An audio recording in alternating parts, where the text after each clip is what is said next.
مومنو، اپنے آپ کو اور اپنے اہل و عیال کو اس آگ سے بچاؤ جس کا ایندھن آدمی اور پتھر ہوں گے، اور جس پر تند خو اور سخت گیر فرشتے مقرر ہیں۔ وہ کسی حکم کی جو اللہ ان کو دیتا ہے نافرمانی نہیں کرتے، اور جو حکم ان کو ملتا ہے اسے بجا لاتے ہیں۔ کافرو، آج بہانے مت بناؤ، جو عمل تم کیا کرتے تھے انہی کا تم کو بدلہ دیا جائے گا۔ مومنو، اللہ کے آگے صاف دل سے توبہ کرو، امید ہے کہ وہ تمہارے گناہ تم سے دور کر دے گا اور تم کو جنتوں میں جن کے نیچے نہریں بہ رہی ہیں داخل کرے گا۔ اس دن اللہ پیغمبر صلی اللہ علیہ وآلہ وسلم کو اور ان لوگوں کو جو ان کے ساتھ ایمان لائے ہیں رسوا نہیں کرے گا، بلکہ ان کا نور ایمان ان کے آگے اور داہنی طرف روشنی کرتا ہوا چل رہا ہوگا، اور وہ اللہ سے التجا کریں گے کہ اے پروردگار، ہمارا نور ہمارے لیے پورا کر اور ہمیں معاف فرما، بے شک اللہ ہر چیز پر قادر۔ مومنو،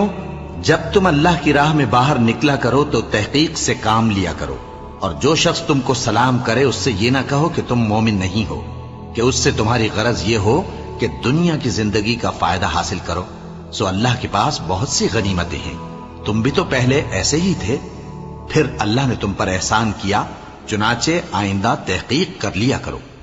بے شک جو عمل تم کرتے ہو اللہ کو سب کی خبر ہے۔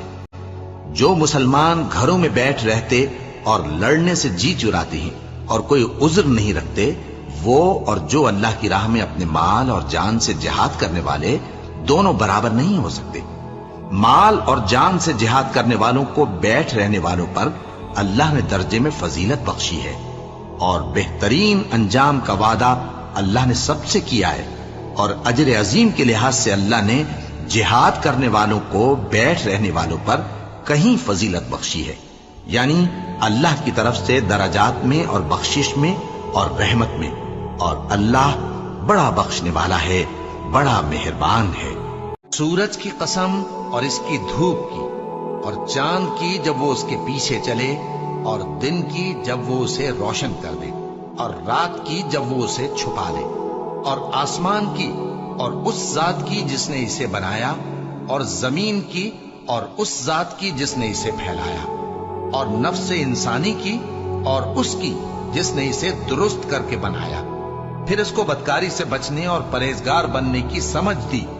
کہ جس نے اپنے نفس کو پاک رکھا وہ مراد کو پہنچا، اور جس نے اسے خاک میں ملایا وہ نامراد رہا۔